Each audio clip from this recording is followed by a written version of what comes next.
الحمدللہ رب العالمین والصلاة والسلام علی سید الانبیاء والمرسلین اما بعد فاعوذ باللہ من الشیطان الرجیم بسم اللہ الرحمن الرحیم الحمدللہ الذی خلق السماوات والارض وجعل الظلمات والنور ثم الذین کفروا بربہم یعدلون الحمدللہ الذی سب خوبیاں اللہ کو خلق السماواتی جس نے آسمان والارض اور زمین بنائے، وجعل الظلمات والنور اور اندھیریاں اور روشنی پیدا کی، ثم الذین کفروا بربہم یعدلون اس پر کافر لوگ اپنے رب کے برابر ٹھہراتے ہیں۔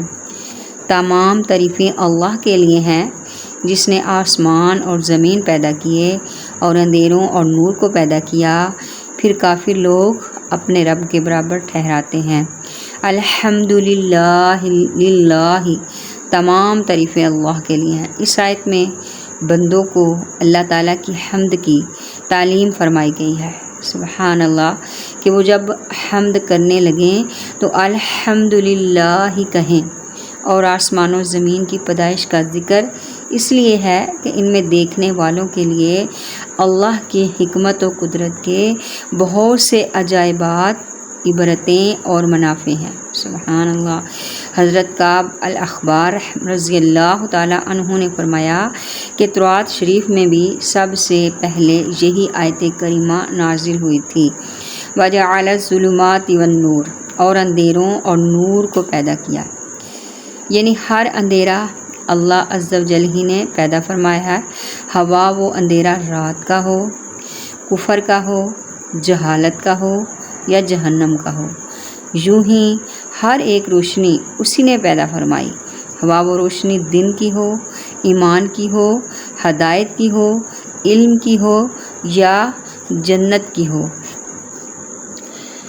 یہاں ایک بات ذہن نشین کر لینی چاہیے کہ برا کام کر کے اللہ تعالیٰ کی مشیت کی طرف منسوب نہیں کرنا چاہیے۔ اگرچہ ہر اچھی بری چیز کو پیدا فرمانے والا رب تعالیٰ ہے، لیکن برا کام کر کے تقدیر کی طرف نسبت کرنا اور مشیت الہی کے حوالے کرنا بری بات ہے، کیونکہ اللہ تبارک و تعالیٰ نے انسان کو فرشتوں سے اعلیٰ و افضل بنایا، خلیفہ بنایا، فرشتوں سے سجدہ کروایا۔ کس لیے؟ اس لیے کہ فرشتے نور سے پیدا کیے گئے ہیں اور وہ نیکی کے سوا کچھ نہیں کرتے، یعنی وہ گناہ نہیں کرتے، اور انسان میں اللہ تبارک و تعالیٰ نے دونوں چیزیں رکھی اور عقل رکھی، شعور رکھا کہ ایک طرف آگ پڑی ہے، ایک طرف برف پڑی ہے، اور بندے میں یہ شعور ہے، یہ عقل رکھی ہے کہ یہ آگ ہے، آگ کو ہاتھ لگائے گا تو جھلس جائے گا، آگ کو پکڑے گا تو اس کا ہاتھ جل جائے گا۔ تو اسی لیے مشیت الہی کے حوالے کرنا بری بات ہے، برا کام، بلکہ حکم یہ ہے کہ جو اچھا کام کرے اسے اللہ تعالیٰ کی جانب سے کہے، اور جو برائی سرزد ہو، گناہ کر بیٹھے، برا کام کرے، اسے اپنے نفس کی شامت تصور کرے۔ اس آیت میں ظلمات یعنی تاریکیوں کو جمع اور نور کو واحد کے صیغہ سے ذکر فرمانے میں اس طرح ارشاد ہے کہ باطل کی راہیں بہت زیادہ ہیں، غلط راہیں بہت زیادہ ہیں، کفر و تاریک کی راہیں بہت زیادہ ہیں، اور راہ حق یعنی اللہ صراط مستقیم، راہ حق ایک ہی راہ ہے، دین اسلام ایک ہی راہ ہے، اور صراط مستقیم ایک ہی راستہ ہے۔ ثم الذین کفروا بربہم یعدلون پھر بھی کافر لوگ اپنے رب کے برابر ٹھہراتے ہیں۔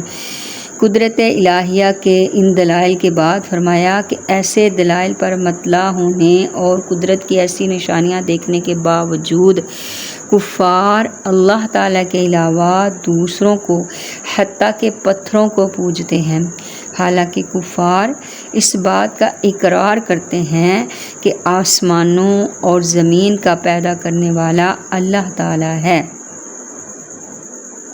کفار اس بات کا اقرار کرتے ہیں کہ آسمانوں اور زمین کا پیدا کرنے والا اللہ تعالیٰ ہے۔ یہاں کفار کے شرک کا ذکر ہوا، اس مناسبت سے شرک کی تعریف درج ذیل ہے کہ یعنی اللہ شرک کی تعریف یہ ہے کہ اللہ تعالیٰ عز و جل کے سوا کسی غیر کو لائق عبادت سمجھنا۔ حضرت علامہ سعید الدین رحمۃ اللہ علیہ شرک کی حقیقت ان الفاظ میں بیان کرتے ہیں۔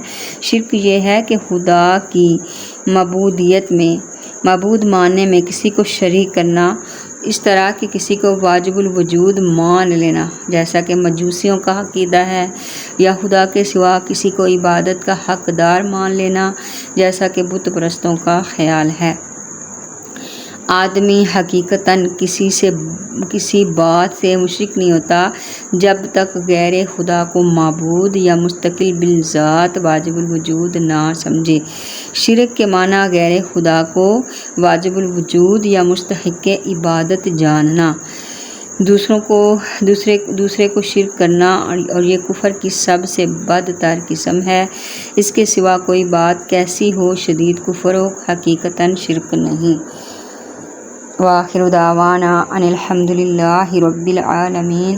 اللہ پاک ہمیں قیامت تک کے لیے شرک سے بچائے رکھے اور اللہ وحدہ لا شریک کی عبادت اور بندگی کرنے کی توفیق دے رکھے۔ یا اللہ ہمیں دے رکھے۔